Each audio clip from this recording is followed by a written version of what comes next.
Automobilista 2 just received its biggest update yet, so in this video I'm going to be brutally honest and talk about all the best aspects of Automobilista 2 and then descend into despair and talk about all the worst aspects of Automobilista 2, because I imagine many of you do not have 13 hours of your life to sit watching me live stream to find these things out whilst I'm live streaming. So fasten your seatbelts and let's do a bit of a deep dive into the current state of Automobilista 2. Welcome back to the channel. Thank you everyone for clicking that like button and subscribing, and also huge thanks to all the support we've had whilst live streaming. People following us over on Twitch as well, and yeah, it's awesome. Really appreciate it. Thank you very much. So here we have on the screen Automobilista 2 in all its goodness. And the reason why I've started this video launching into the menu like this, which might seem a little bit bizarre, is because one of the nicest things of Automobilista 2 is the fact that you actually get a pretty substantial package. You buy the game on Steam, you install it, and in front of you, you have a large swathe of content to drive, a lot of cars to drive, a lot of tracks to drive, the ability to drive those in single player, just set up quick single player races and just do like a race however you want to. You can set up championships so it tracks your race results from race to race, and you can of course do multiplayer. Now I'll talk about multiplayer in a minute, but the point is, and this is one of the huge things with AMS2 which I think is lacking from a lot of simulators, once you've bought it and installed it, you can actually, you've got a lot there that you can just get in and enjoy. Also, crucially, the setting up of your single player races and sessions is really quite easy to do. So all your race settings, you can set the number of laps, or if you want to do it as a timed race. You've got these weather settings, you can set the date. You can actually have it so it does the weather of the date that the game knows what the weather was like on that date at that location, and it will do that for you. But you can just also add weather slots and everything, change the weather to whatever you want, get in, drive, and enjoy it. And it's all pretty intuitive. The user interface is nice and simple to use. Of all the simulators on the market, if your goal was to like jump in and do a race with AI, this is one of the most cohesive instant to access packages available, and one of the most cohesive instant to access packages that also has all the options of day, night, weather, everything else all there. So that is a really nice feature that I think can't really be overstated, as it's missing from a lot of sims. Now, in terms of multiplayer at this point in time, what I will say is the general online activity isn't so great on this game. I'm just loading in now, and you see there's quite a few servers but not many people in them, and that's generally how it's always been in Automobilista 2. It doesn't also have anything like ranked racing, so you know, if you want to do like a proper online ranked racing and more competitive racing against drivers of a similar skill to yourself, you're much better off with things like race room, especially race room after about 4 PM till 10 PM European times. You're much better off with iRacing once you've taken out a loan and mortgaged your house. And you're much better off with like ACC with low fuel motorsports for that type of online ranked racing. AMS2 really doesn't offer that in its multiplayer. It might do in the future, but at the moment you're just not going to get that. But what the multiplayer does do, and again this is something that's massively lacking from a lot of driving simulators, is the ability to just create your own sessions really, really easily. And this is one of the big reasons why I was so excited about Automobilista 2, and one of the reasons why I loved Project Cars 2, is that you click that button, you just go to host settings, you type in your lobby name, type in a password or leave it open, and then you click go and you've got a server with all the settings. You just set your race settings like you would in single player. Also, what's really nice is you can just create a server with like a few slots for your friends. Like say you've just got a couple of mates you want to do racing with, but you can then fill it up with AI of different whatever level difficulty setting you want. So let's say you've got 3 or 4 mates, you just want to do a bit of driving, bit of casual driving with them, you want to race with your friends, you want to race against AI in a full grid. This sim allows you to set that up, and does it in a way that no other sim apart from Project Cars 2 would let you get a multiplayer session going. You know, we've been doing loads of live streaming where we just create a multiplayer lobby, get going, and it all works surprisingly well. Even when I'm hosting it whilst also live streaming, I do have pretty good internet, but the netcode's really nice for the most part. There are some buggy aspects where there are some invisible contacts, cars get stuck together a little bit, but considering it's all hosted by yourself, it's more than usable and more than good enough to produce really entertaining racing. And to be honest, at times actually car contacts can be better than stuff like iRacing. Multiplayer netcode when you're hosting is nowhere near as good as Race Room, and I say it's give or take, it's got its own quirks to it, but yeah, that ability to just be able to create a multiplayer session, invite your friends in, is absolutely an absolutely fantastic feature. I wish other simulators had that as an option. Now, you also do have the time trial modes, but I've not really experimented with that, so I can't really comment on it. But Reza set up time trial challenges that people can do, and then you can compete against other people, seeing how quick you can be. There's also these other two tabs here, official events, but I don't use them. Basically, the way I play Automobilista 2 is I either do single-player races or I do multiplayer races.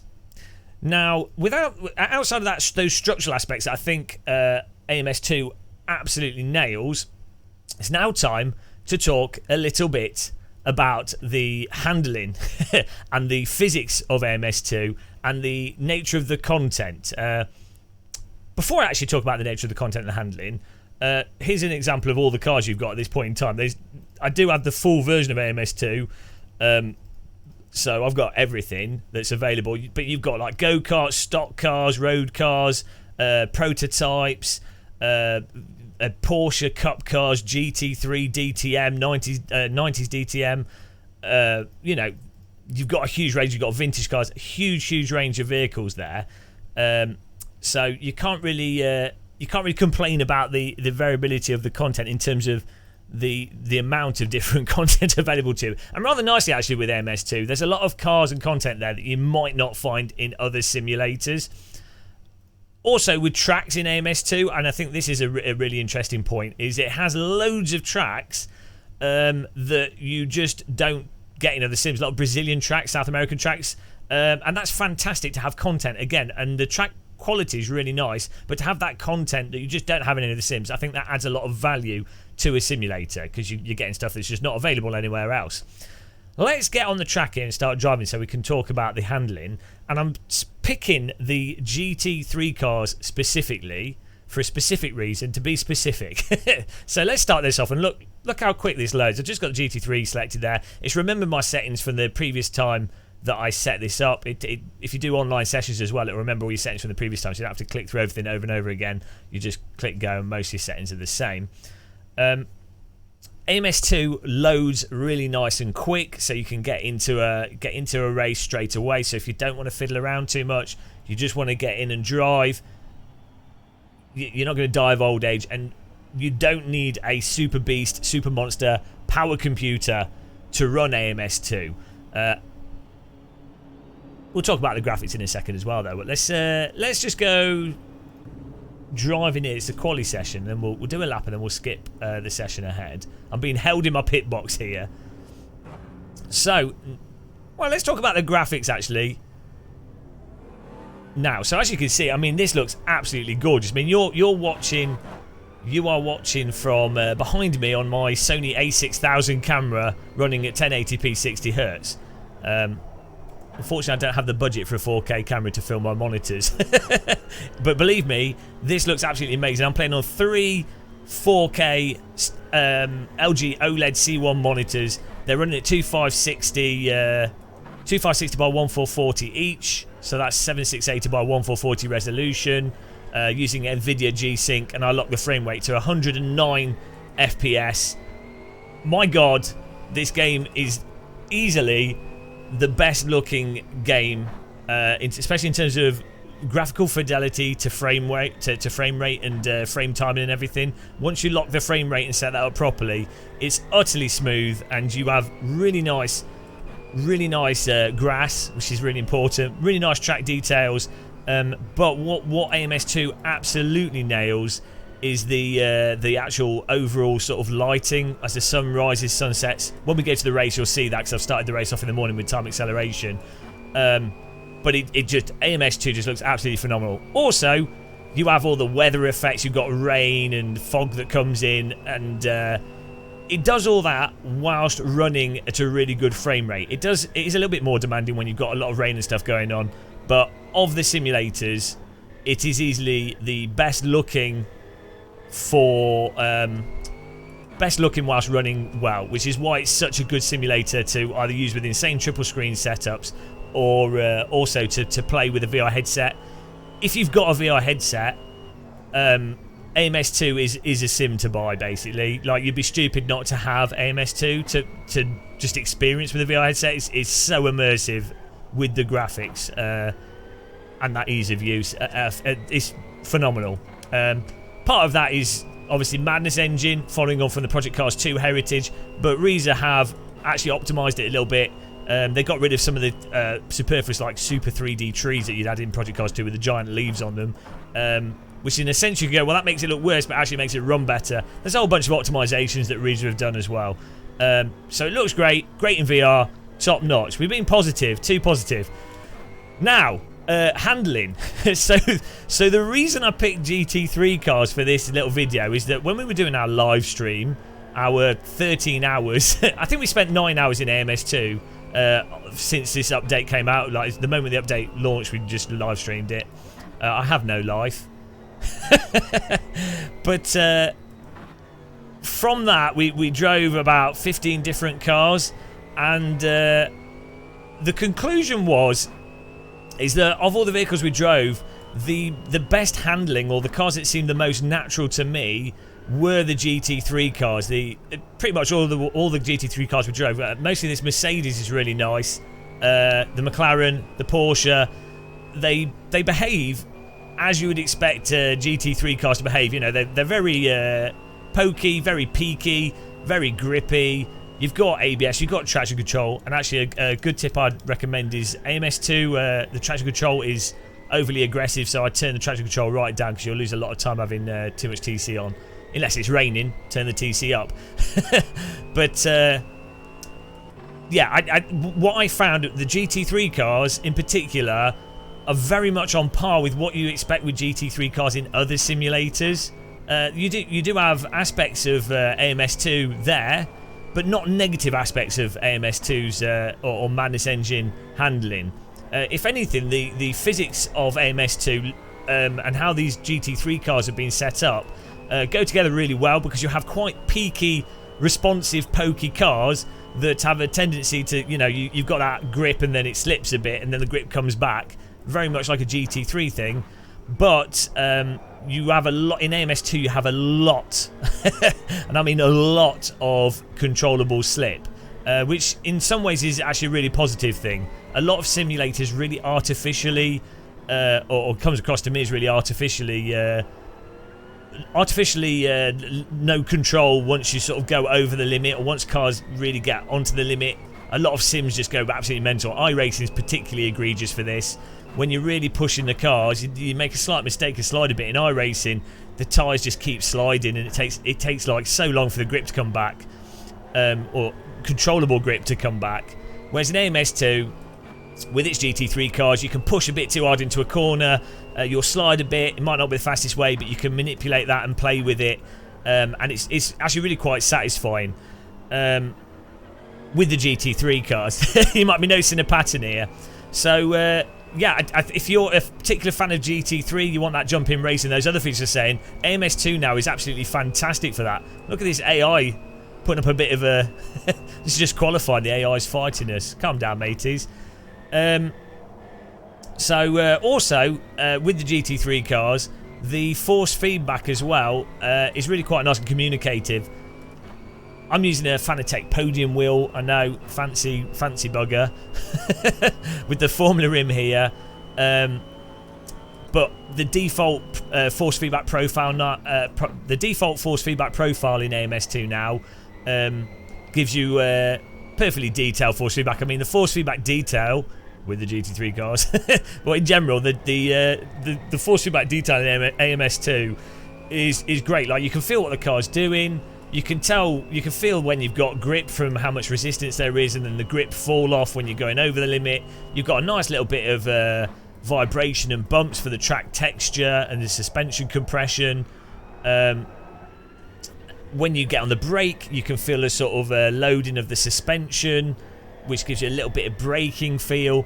The force feedback in AMS2 is perfectly fine. It tells you what's going on. You can drive the cars from the force feedback. In my view, from experience of feeling what the car's doing, the force feedback with the GT3 cars in AMS2 is just on another level to like ACC, for example, which just God knows what Kunos are doing in ACC. I think I know what they're doing, but I just think it's mental. I generally prefer the force feedback in AC1. R Factor 2 mostly prefer the force feedback. I think R Factor 2's a little bit more responsive, a little bit more detailed. You can feel the tyre. Feels like you can feel the tyre carcass a bit better in R Factor 2. But AMS2, the force feedback is perfectly good enough to drive from it with the GT3 cars. So, great job there. Also, we're still being positive, guys. This video is gonna confuse the fanboys. They're like, when is he gonna stop? When is he gonna turn to the dark side? Not yet, mateys. Hold on to your horses. Also, we're saying since the update, a few of the cars have had the sound polished a bit, and this car.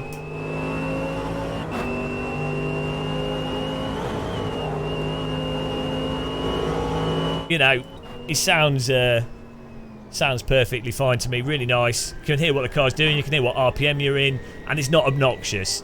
There are quite a few cars in AMS2 where the audio is still feels like it's still work in progress.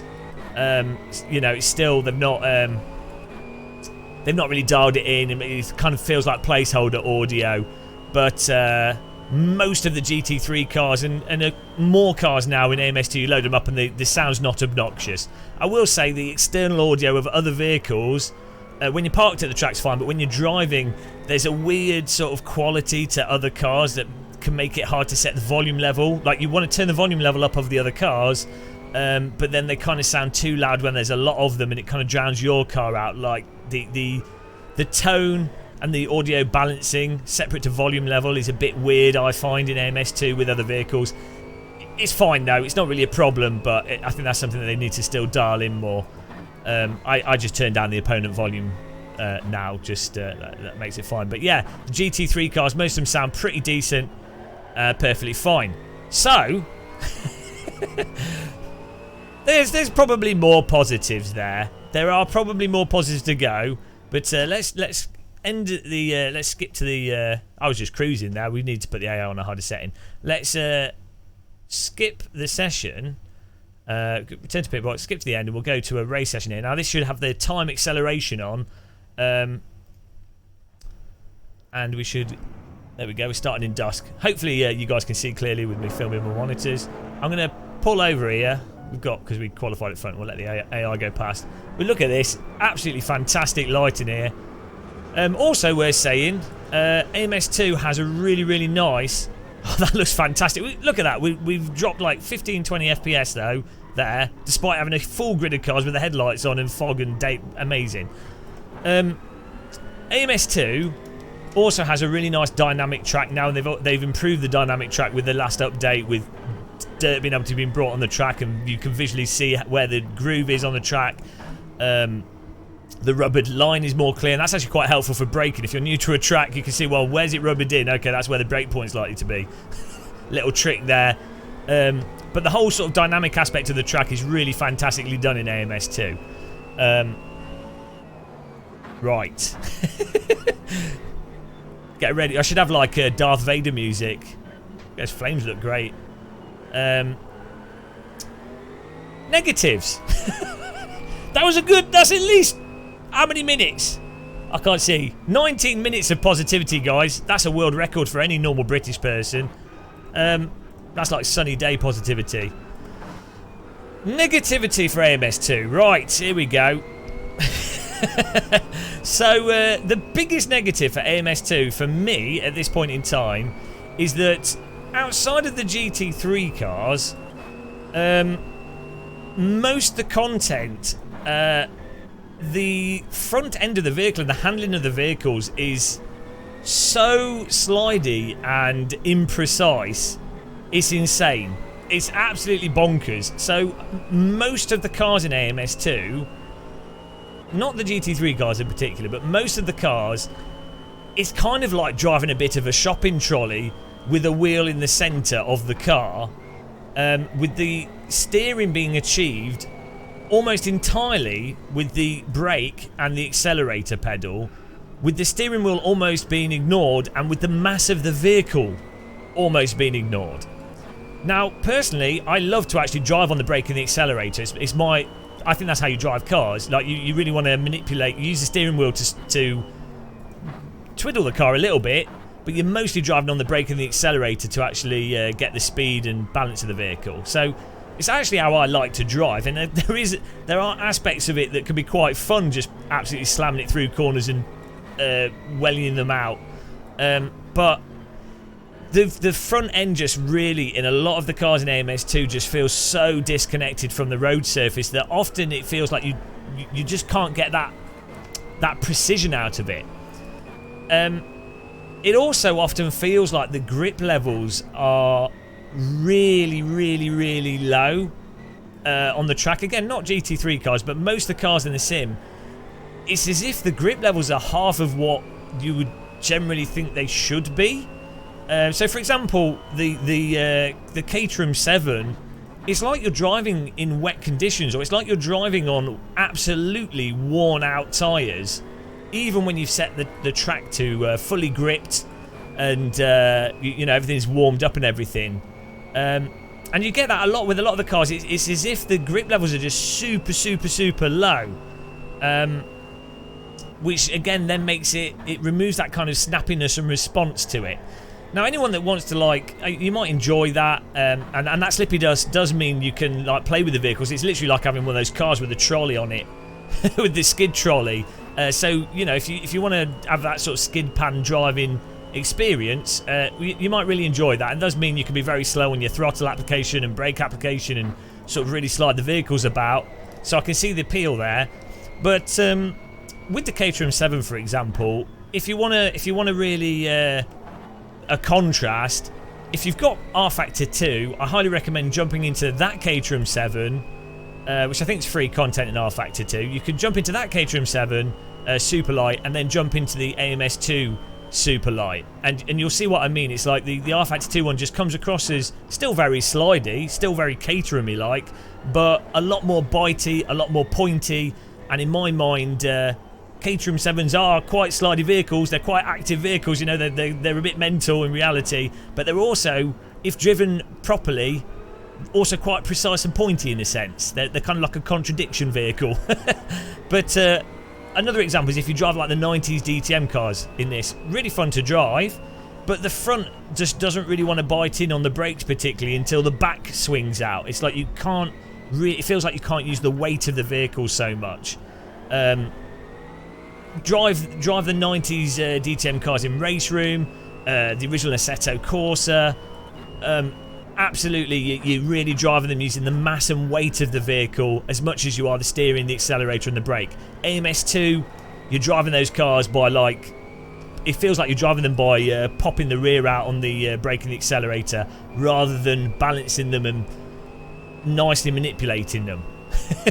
So I'm not sure how much of that sort of physics characteristic is physics, how much of it's the tyre model, how much of it's suspension, how much of it is force feedback, because all those things can go together to give a different perceptive feel of cars. But being positive, I will say the GT3 cars seem perfectly fine. They seem totally within the ballpark of what you'd expect a GT3 car to be, and then benefit from all the advanced variable track conditions, weather and everything else AMS2 has to offer.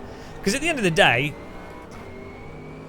you do get, there's a lot of complexity here. There's a lot going on. There's a lot of tyre temperature stuff happening, tyre wear stuff, car wear, all these things happening under the hood.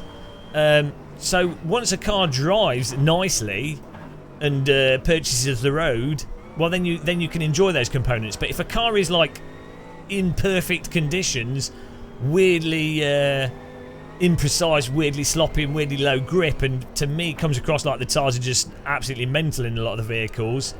Well, then you can't enjoy those other features that I think come afterwards. You have to nail the basics. Have to be nailed. A sim has to walk before it can run, if that makes sense. And I would say outside of the GT3 content in AMS2, the cars, most of the cars seem a bit mental.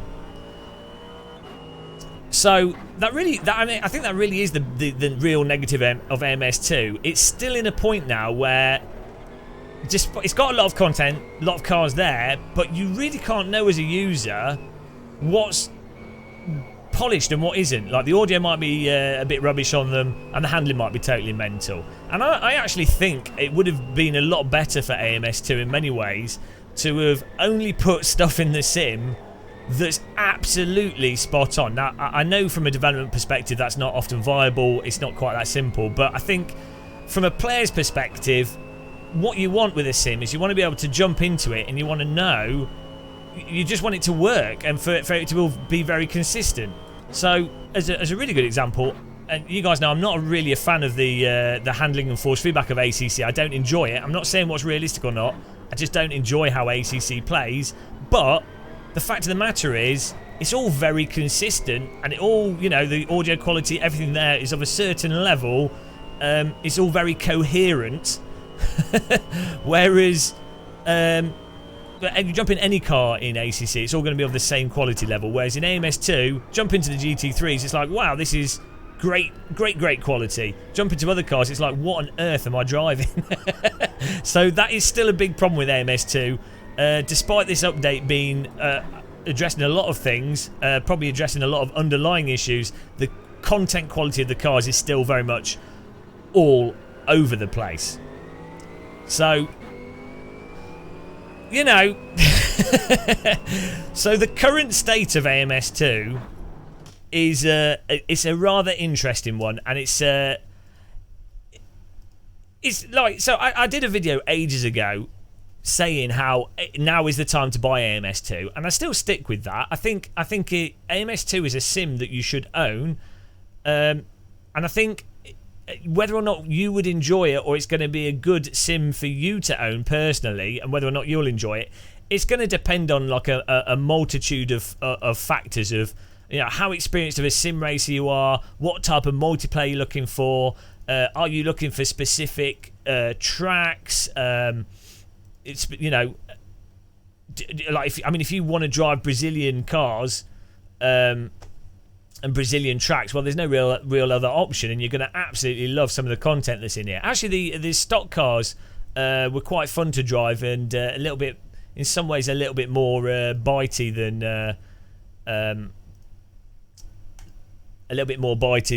some of the other cars in the sim. But as I say, it's just all over the place. But I think most people would still enjoy buying this, especially if you bought the basic version of the game for like 25 quid that it is now, and they'd have a good time. We're saying as well, if the server host, whoever's hosting the session in multiplayer, if they own the track, you don't need to own the track to actually join it and start racing with them. So that's really nice. So you don't have to own all the DLC to be able to actually race online, but you will have to if they're running a car. If they're running a car that's a DLC car, then you will have to own that car to be able to join it. Unfortunately, this is another thing. Actually, I think it's a shame they've not done. Is there are some classes, I think like the GTE. And some DLC classes of car where they don't have a free car in there, so it means that you will have to buy the DLC if you want to join those sessions. But it's not overpriced, and Reza, the main thing is Reza keep adding to the simulator, and it's as much stick. Like I think I'm pretty balanced, to be honest. I think I just say things as they are, but I think everyone would say that about themselves, wouldn't they? I think I'm pretty fair and balanced, like Fox News. But I would say one of the reasons why I'm a big fan of Reza is they keep working, they keep developing. I mean, every like other month, there's quite a substantial update to AMS2 that for better or worse, does change the sim, and I'd say generally for better. The biggest changes in the last update for me personally, for hosting sessions and stuff that I do, is that they've managed to solve one of the issues of people getting hung in their sim hanging up, not being able to get to the next session, and the server not being able to get to the next session. That seems to have been rectified because we didn't have that issue at all in our 8 hours of hosting online sessions. Look at this track, guys. Road America. Look at the grass. Look at the shaders. I'm shallow. If you're shallow, you'll love AMS2. But, you know, I think that that pretty much... Oh, chronic understeer there. Into the wall. That pretty much sums it up, really. I would say that... if you've got a VR headset, you have to have it. I think it's a good sim to own. It's a good update that they did, but it's still very much in that AMS2 state of bizarro flux of content variation. But the GT3 cars, I give them a good 7 out of 10. Most of the cars we give a 5 out of 10. But hopefully you enjoyed this. You know, let me know what you think, guys, of this. If you agree with my view on this, I imagine the AMS2 fanboys probably won't. And the average sim racers probably will. There seems to be this weird dividing line with AMS2 of people that love it and people that hate it. but until the next one, guys, thank you very much for watching this video. Happy tea drinking. I'll see you in the next live stream. Goodbye.